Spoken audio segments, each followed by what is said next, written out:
Want to say good evening to everyone. Andrew, where's Andrew? Yeah, I just want to say thank you again for that introduction. You've mentioned a few times the word safe place. I must say, I do feel safe. The fact that you have invited me and Steve to be here, that you have extended that welcome to us. To me, that is the extension of that safety to me, that I'm among friends I trust. And thank you for that trust in me and Steve, and tonight particularly, to be able to just say a few words. And I do realize that, particularly Andrew, you already mentioned that I will read out a statement, prepare carefully and prayerfully.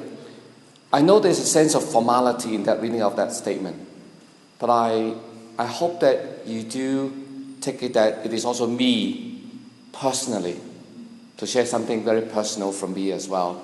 So there's a formality, but I hope that it is something that is personal as well. And beyond this statement, I want to share something just a little bit about myself, so you know a little bit about me as well, just to conclude that statement.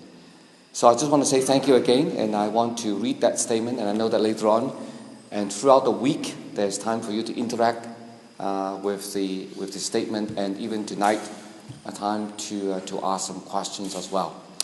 So let me just read that to you, what that statement is, and this is as a response to what you have experienced and what Andrew already explained to you. Now, this statement has been very carefully thought through, reflected on, because we reflected on it and felt that what we're going to read to you is something that we believe in ourselves. We own it. We own this statement, and personally, I own this statement. And so I'm going to read that to you first, and then I'm going to say some personal remark to you. The title is An Open Letter to OMF Adult Third Culture Kids, or TCKs. Over recent years, OMF leadership has recognized past hurts and ongoing heartache for children and parents who went through the mission schooling system in the past. While one generation may think that they are doing the wisest thing possible, a subsequent generation is very troubled or even dismayed at their action. The first Chefoo school was established in the late 19th century, as many of you know, in the days of the China Inland Mission, and in Yantai, to be specific, in China, with the goal of providing children of the China Inland Mission with a good education that would fit them to take their place in their parents' culture. This was seen as far-sighted at that time. But looking back, the emotional effect on children of lengthy separations from parents was not given adequate and appropriate consideration. After the reluctant exodus from China, a new Chefoo school was established in the Cameron Highlands of Malaya. This seemed an ideal provision at that time, secure, with an equitable climate and relatively close to parents. However, the new school only operated at primary level, and senior education was in their home countries, so that children might be prepared for future life there. Although some children live with relatives or close friends, others were sent to boarding schools, and OMF set up hostels to care for their out-of-school needs. And of course, in those days, airfares were very expensive at that time, and children's visits to their parents were very limited. And of course, in those days, we expected that all children would go to one of the Chefoo schools. The message we gave to both parents and children in those days was that the needs of evangelization in Asia was urgent, and that this was a sacrifice that God required. Other educational options in the place of ministry often did not exist. The mission leadership thought that we were acting in the best interests of the gospel and the children. Our attitudes were shared by other parts of the mission world and were generally held in honor by the Christian public.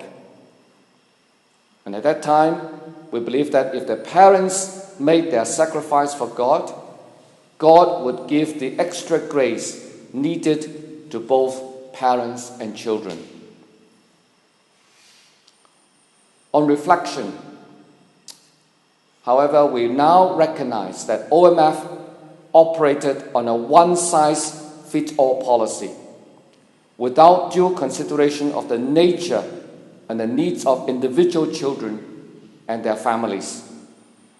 And we also recognize that while the advancement of the gospel may often involve hardship, the care of the family that God has given is also a Christian responsibility, and more care should have been taken to ensure that both ministries could be carried out.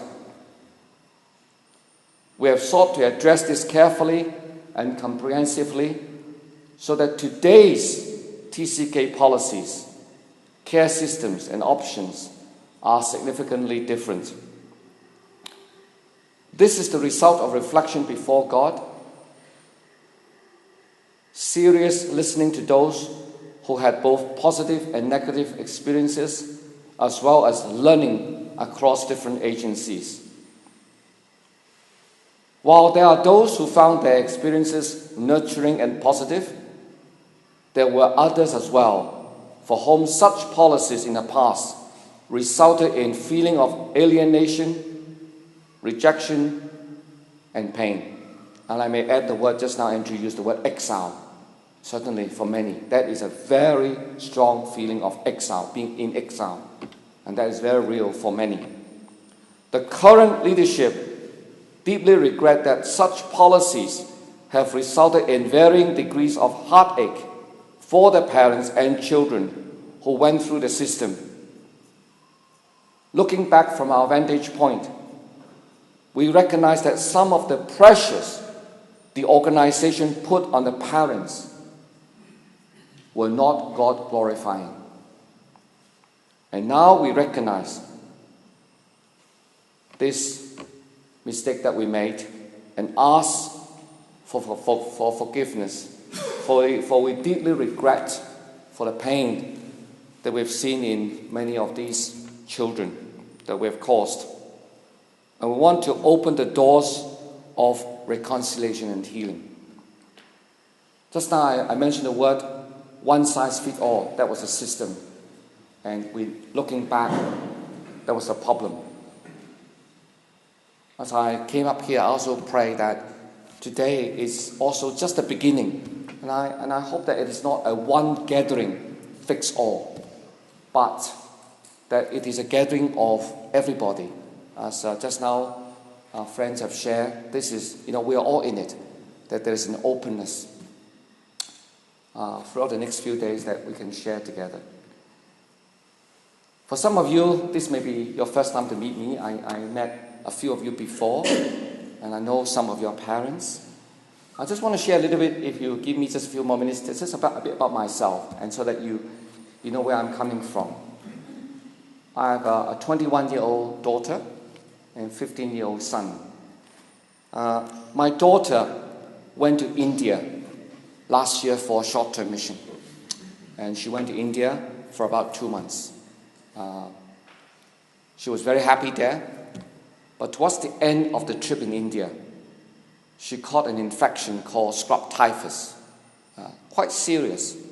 She came back very, very ill and was very, very sick. Actually quite so sick that she was, I would say, out of action for about 9 months. But she wasn't with us. She is studying in uni in Hong Kong. For about 4 or 5 months, that separation, and we are working in Singapore and she in Hong Kong, was just really agonizing. It was much later that I found out that she found it very hard to tell me, to tell my wife that she would like us to be with her, to give her support. And we were not there to give her support. And for many months we were busy. We were not able to give her support until much later that Jenny had to buy the ticket to just go to Hong Kong to support her for that 1 week. And then Jenny has to be back to Singapore again. And I look back to that experience of that separation for 4 months, even though she was 20 years old. And that agony that we went through, she was afraid to express her need. She sometimes felt even perhaps guilty of expressing her need to the parents. And if that is such a pain for us for just 4 months, I think I cannot imagine for many of you the pain that you went through, not 4 months, but many years of that separation. And for many of you, the choice was not given to you. At least my daughter could have a choice, and I could have a choice, but that choice was not given to you. And I just want to say that I cannot begin to even understand fully the pain that you went through. And just maybe just a little bit of that what you went through. Just that experience last year for me, as I thought about yourself, and I thought that your pain is much deeper than even for what I experienced for that 4 or 5 months. Andrew, you talk about exile. We served in Pakistan for 7 years. My daughter was about 6 years old when we went back to Hong Kong. She was there for the first, few years of her life in Pakistan. When we went home, she entered primary school. It was interesting you used the word exile. When she went to school, she came home every day in Hong Kong, crying, because she said nobody understood what she was saying, including the teacher, because she missed out certain tones in the Chinese language. Because in Pakistan, you don't need the tonal language. Pakistani language, Urdu, is not a tonal language. So when she went back to Pakistan, to Hong Kong, she missed out the tones. And her friends saying, we don't understand what you're saying. And who are you? Where are you from?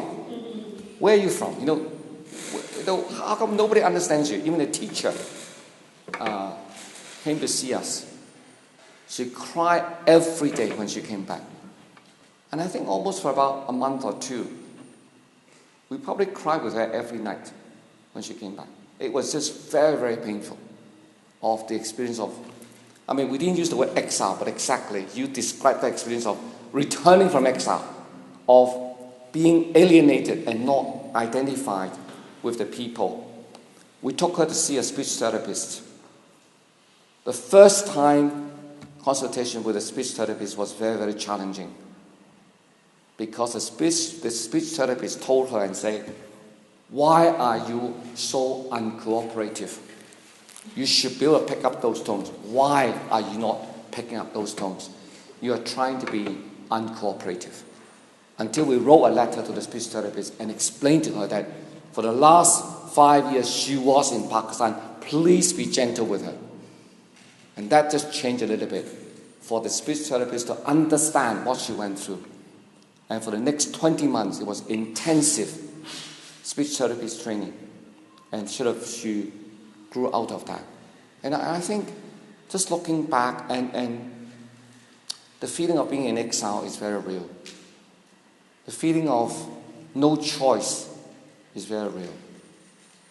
And the feeling of, for some of you, maybe even abandoned and not loved, could be very real. And just now, even during dinner time, even though some of you had positive experience, for some of you, but those experiences are very, very deep, whether positive or negative, they're very real, very deep.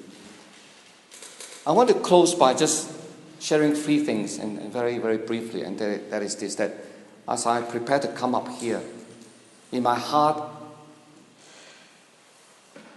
I hope that 3 things can happen these few days. Whether you believe in prayer or not, but I've been praying for all of you. And I pray to God that 3 things can happen these few days. And as I say again, it is not one meeting, one gathering fix all. It won't. Just like one size fit all. It is not appropriate. But I pray for three things. One is there is sharing of pain. There's a community. And I immediately already recognize during dinner time. You reconnect. And I asked one person just now, when was the last time you met with some of them? They say 50 years ago. But I still remember their faces. Now that is community. That is reconnection. You remember them even 50 years you have not met. There's a reconnection. There's a spark there. And I pray that there will be that reconnection. And whether it was difficult challenges, painful moments, you can share the pain together. That's the first thing.